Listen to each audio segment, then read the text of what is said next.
Les femmes sont les gardiennes de la paix et de la concorde. Leur rôle de médiatrice dans les conflits est essentiel. Dans ce cadre, nous soulignerons leur capacité à apaiser les tensions et à favoriser le dialogue. Mères, épouses et sœurs, la position des femmes dans la société leur confère cette facilité, plusieurs fois mise à l'épreuve dans le règlement des conflits. De nos jours, l'engagement des femmes dans la vie politique et sociale est une source d'accélération de l'évolution politique dans nos pays. Nous retiendrons particulièrement la participation croissante à la vie politique et leur engagement dans les associations. Et parlant des associations, nous trouvons dans cette ville de Nabaya le rôle essentiel des CEREC et leur rôle dans la défense des droits des femmes. Arrivé à ce stade, me permettrez d'évoquer avec vous une résolution très importante des Nations Unies, la fameuse résolution 1325. Elle est essentielle aujourd'hui. Et je vous en faire un peu l'économie en vous disant qu'il y a le passage. Donnez-moi juste une minute.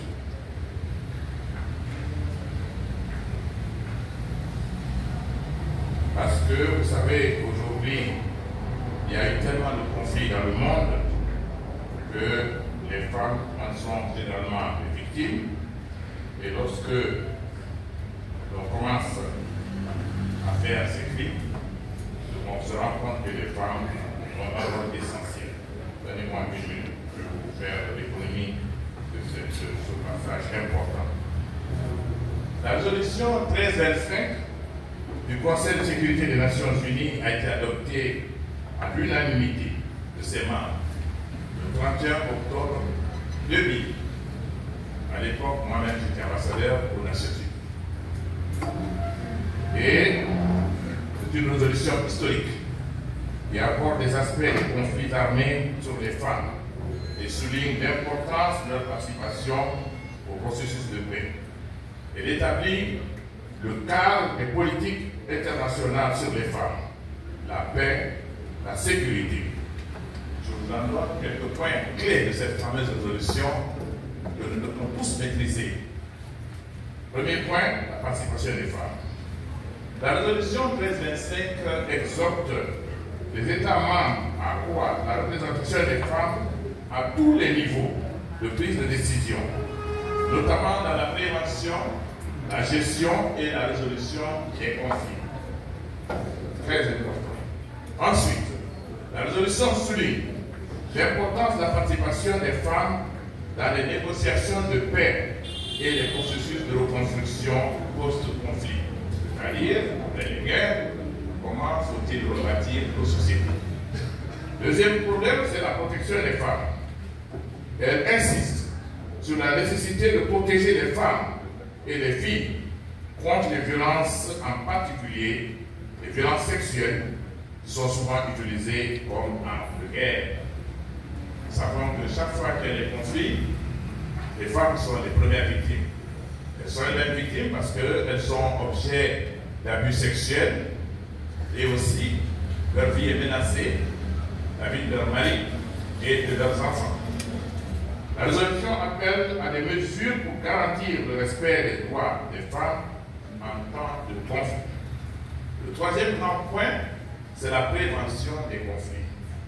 La résolution 1325 reconnaît l'importance d'une perspective de genre dans les efforts de prévention des conflits.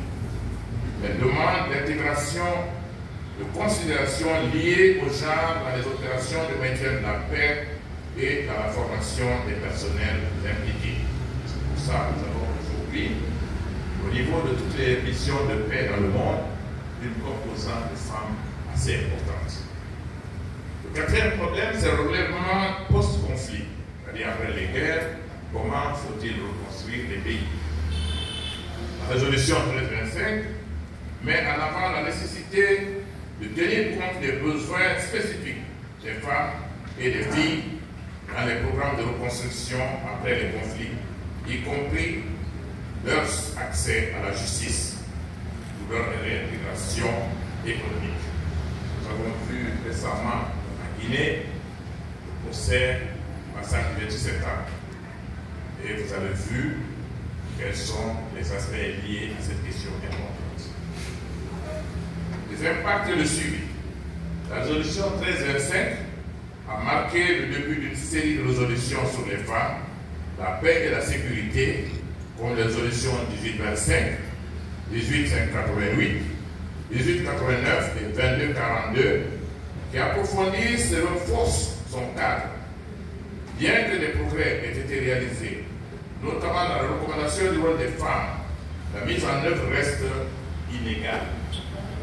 Pour ça, il est demandé à tous les États de faire de la résolution 1325 une préoccupation majeure et de l'inscrire dans tous les programmes. Elle est aujourd'hui un pilier essentiel pour intégrer l'égalité des sexes et les droits des femmes. Je vous donne cet exemple pour vous dire que la communauté internationale est très préoccupée par la situation des femmes et surtout le rôle qu'elles peuvent jouer dans le maintien de la paix et de la stabilité dans le pays. Dans le préservement de l'environnement également, les femmes jouent un très grand rôle, puisque nous parlons du fleuve Nilo. Nous savons que le fleuve Nilo est menacé aujourd'hui. La cause principale, c'est les atteintes à l'environnement, le déboisement